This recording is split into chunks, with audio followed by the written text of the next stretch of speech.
선량한 마음으로 주님을 생각하고 순수한 마음으로 그분을 찾아라. 성부와 성자와 성령의 이름으로 아멘. 주님, 이제 주님을 만나려 합니다. 당신의 말씀을 들려주시고 당신의 말씀을 보여주시고 당신의 말씀을 만지게 해주십시오. 저를 보시는 주님의 기쁨을 느끼게 해주십시오. 저와의 만남을 기뻐하시는 우리 주 예수 그리스도를 통하여 비나이다. 아멘. 나단이 다윗을 꾸짖다. 사무엘하 11장. 해가 바뀌는 때가 왕들이 싸움을 일으키는 때였다. 그때가 되자 다윗은 요압에게 자기 부하 장교들과 이스라엘 전군을 맡겨 내보냈다. 그들은 암몬을 무찌르고 마침내 랍바를 포위하였다. 그러나 다윗은 예루살렘에 남아 있었다. 어느 날 저녁에 다윗은 침대에서 일어나 궁전 옥상을 거닐다가 목욕을 하고 있는 한 여인을 보게 되었다. 매우 아름다운 여인이었다. 다윗이 사령을 보내어 그 여인이 누구인지 알아보게 하니 사령은 돌아와서 그 여인은 엘리암의 딸 밧세바인데 남편은 햇사람 우리아라고 보고하였다. 다윗은 사령을 보내어 그 여인을 데려다가 정을 통하고는 돌려보냈다. 여인은 마침 부정을 씻고 몸이 정결한 때였다. 밧세바의 몸에 패기가 있게 되었다. 그래서 다윗에게 자기가 임신했다는 것을 알렸다. 그러자 다윗은 요압에게 사람을 보내어 햇사람 우리아를 자기에게 보내라고 하였다. 요압이 우리아를 다윗에게 보냈다. 우리아가 당도하자 다윗은 요압과 병사들의 안부를 묻고 싸움터의 형편도 알아보고 나서 집에 돌아가 푹 쉬라고 하였다. 우리아가 어전에서 물러나올 때 왕은 술상까지 딸려보냈다. 그러나 우리아는 집으로 가지 아니하고 대궐 문간에서 근위병들과 함께 잤다. 다음날 다윗은 우리아가 집에 돌아가 자지 않았다는 말을 듣고 우리아에게 물었다. 그대는 먼 길에서 돌아온 몸이 아닌가? 그런데 어찌하여 집에 내려가 보지 않았는가? 우리아가 다윗에게 대답하였다. 온 이스라엘군과 유다군이 야영 중입니다. 법궤도 거기에 있습니다. 제 상관 요압 장군이나 임금님의 부하들도 들판에 진을 치고 있습니다. 그런데 저만 집에 가서 편히 쉬며 먹고 마시고 아내와 더불어 밤을 지내다니 도저히 그렇게 할 수는 없습니다. 다윗은 그럼 오늘은 여기에서 지내도록 하오 하며 우리아에게 내일은 돌아가게 해주겠다고 말했다. 우리아는 그날도 예루살렘에서 묵었다.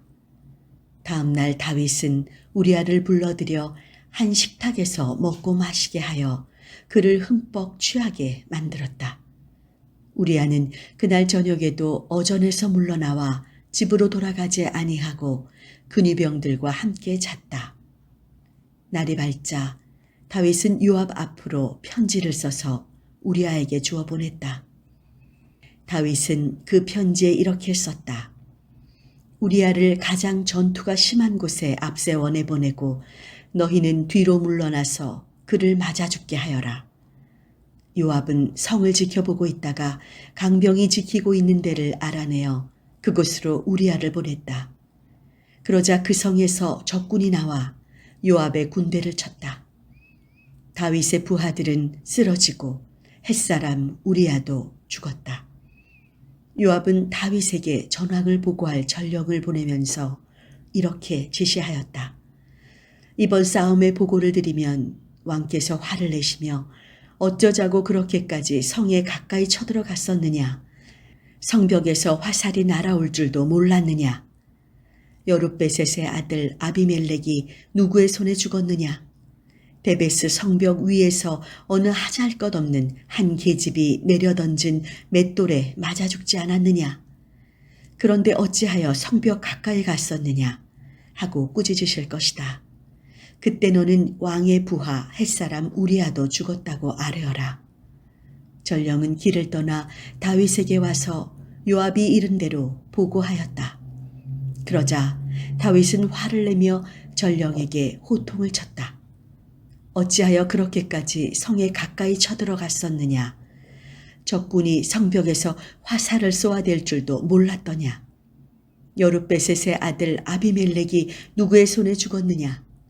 데베스 성벽 위에서 한 계집이 내려 던진 맷돌에 맞아 죽지 않았느냐? 그런데 어찌하여 그렇게까지 성에 가까이 갔었느냐? 전령이 왕에게 대답하였다.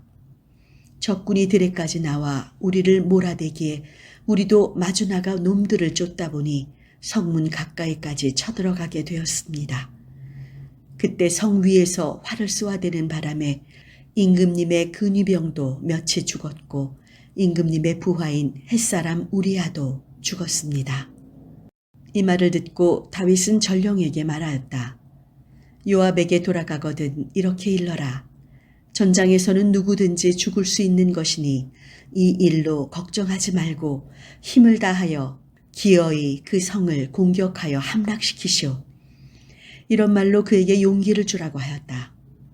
우리아가 전사했다는 전가를 받고 그의 아내는 남편을 위하여 곡을 했다.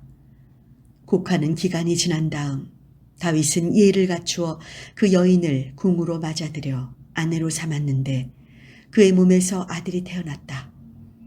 다윗이 한 이 일이 야훼의 눈에 거슬렸다. 사무엘하 12장.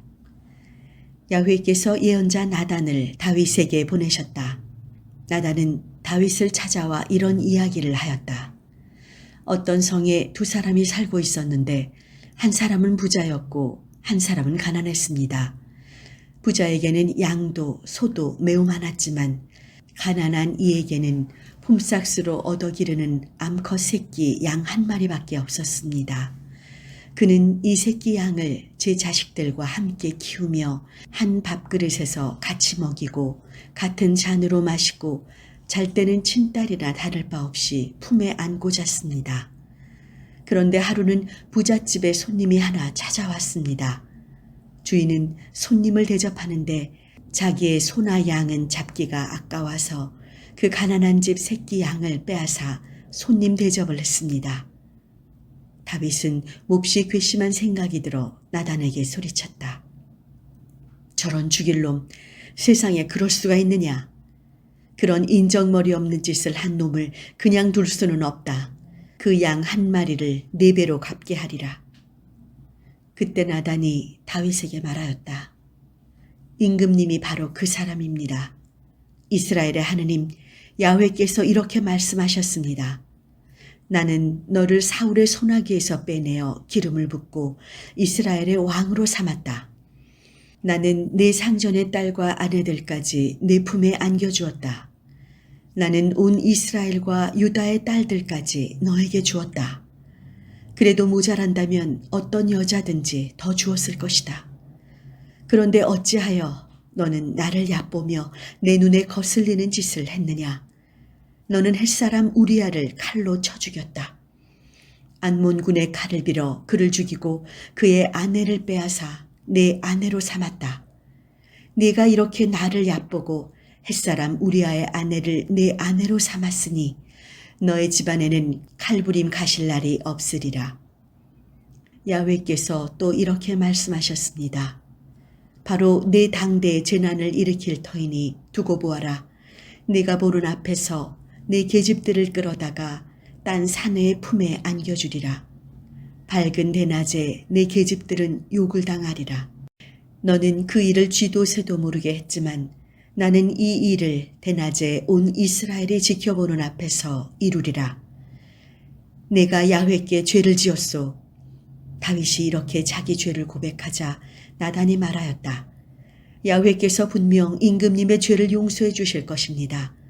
그리하여 임금님께서 죽지는 않으실 것입니다.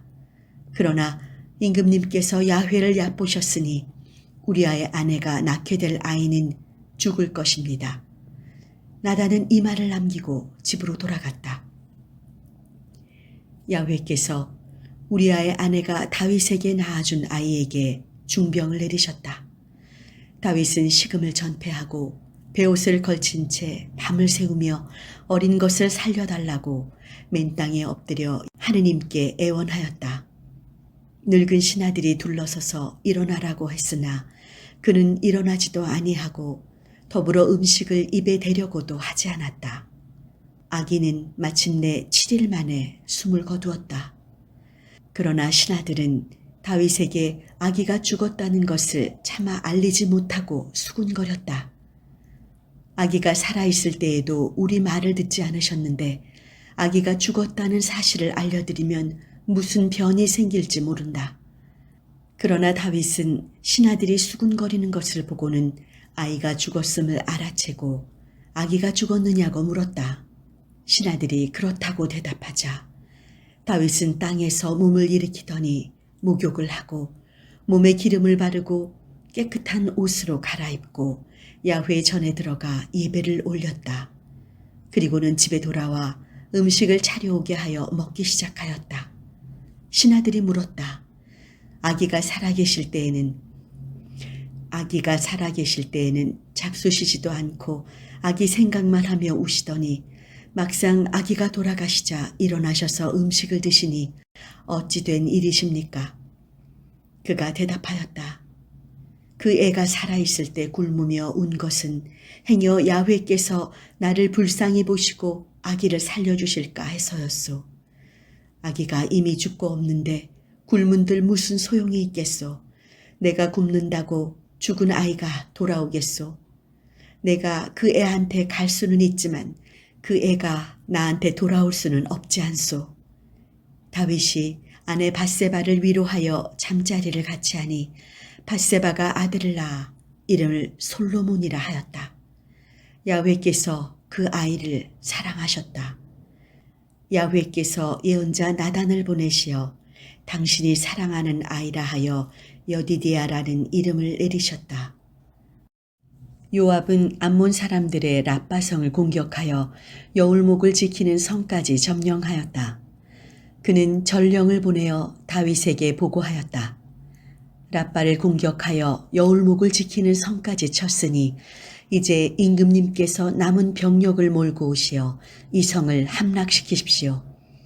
이 성을 제가 점령하여 성이 제 이름으로 불리게 되어서야 되겠습니까? 그리하여 다윗은 전군을 몰고 랍바로 쳐들어가 그곳을 점령하고는 암몬 왕의 머리에서 왕관을 벗겨 썼다.